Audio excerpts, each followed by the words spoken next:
మేడ్చల్ నియోజకవర్గంలోని ప్రతి గ్రామంలో నిర్మించిన 120 ఆలయాలకు ఆర్థిక సహాయం అందజేశారని మాజీ మంత్రి మేడ్చల్ ఎమ్మెల్యే చామకూర మల్లారెడ్డి అన్నారు. మూడు చింతలపల్లె మండలం ఉద్దెమర్రె గ్రామంలో శ్రీ పెద్దమ్మ తల్ల విగ్రహ ప్రతిష్ట మహోత్సవంలో మాజీ మంత్రి మేడ్చల్ ఎమ్మెల్యే చామకూర మల్లారెడ్డి పాల్గొని ప్రత్యేక పూజలు నిర్వహించారు. ఉద్దెమర్రె గ్రామంలోని పెద్దమ్మ తల్ల ఆలయంలో గూడూరు వెంకటేశ్వర స్వామి దాతగా ముందుకు వచ్చి అమ్మవారి విగ్రహానికి అందజేశారు. అమ్మవారి దర్శనానికి విచ్చేసిన ఎమ్మెల్యే మల్లారెడ్డి ఆలయ కమిటీ సభ్యులు సన్మానించారు. అనంతరం మల్లారెడ్డి మాట్లాడుతూ తాను మంత్రిగా ఉన్నప్పుడు మేడ్చల్ నియోజకవర్గంలో తన సొంత డబ్బులతో సీసీ రోడ్లు వేయించారన్నారు. ఆయా గ్రామాల్లో నిర్మిస్తున్న ఆలయాలకు తన సొంతంగా విరాళాలు అందజేశారన్నారు. నేను చేసిన సేవ చూసి ప్రజలు మళ్ళీ నన్ను గెలిపించారన్నారు.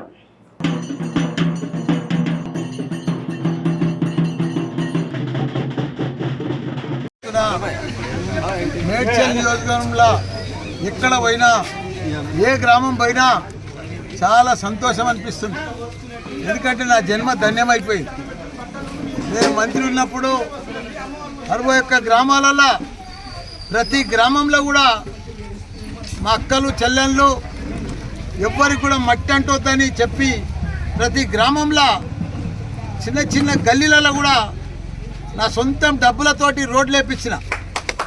దానికి తోడు ఈరోజు ప్రతి గ్రామంలో కూడా మొత్తం మేడ్చల్లో 120 గుళ్ళు కట్టించిన. ఈరోజు ఈ పెద్దమ్మ గుడి కూడా ఉద్దెమర్రెలో దీంట్లో కూడా నా సాయం ఉంది. 4.5 లక్షలు ఇచ్చి వాళ్ళు పెద్ద ఎత్తున 20 లక్షలతో కట్టించుకున్నారు. అందులో 4.5 లక్షలు కూడా నా సాయం ఉన్నది. అట్లా ప్రతి ఊర్లో కూడా ప్రతి గ్రామంలో కూడా మేడ్చల్ల 120 గుళ్ళు కట్టి చాలా సంతోషం అనిపించింది. ఇవన్నీ చేస్తేనే వాళ్ళు కూడా నన్ను మళ్ళా రెండోసారి భారీ మెజార్టీతో వాళ్ళు గెలిపించినందుకు వాళ్ళందరికీ కూడా ధన్యవాదాలు. పని చేస్తే ప్రజలు ఎప్పుడు మర్చిపోరు. తప్పకుండా అది నేను అబ్జర్వ్ చేసింది కూడా. ఎందుకంటే మనం ఇప్పుడు చూస్తున్నాం ఎక్కడ పోయినా ఇవాళ జవాన్ నగర్లో గుడి ఓపెనింగ్ ఉంది, దాంట్లో నా సాయం ఉంది.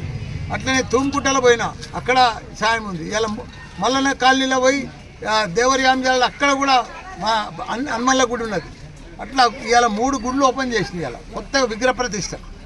అట్లనే చాలా సంతోషం అనిపిస్తుంది. ఇంకా ముందు కూడా ఇంకా మనం చేయవలసిన చాలా పనులు ఉన్నాయి. అందరం కూడా సంతోషంగా ఉండాలి, అందరూ కూడా బాగుండాలని పెద్దమ్మ తల్లిని మొక్కుకున్నా. అందరికీ కూడా ధన్యవాదాలు.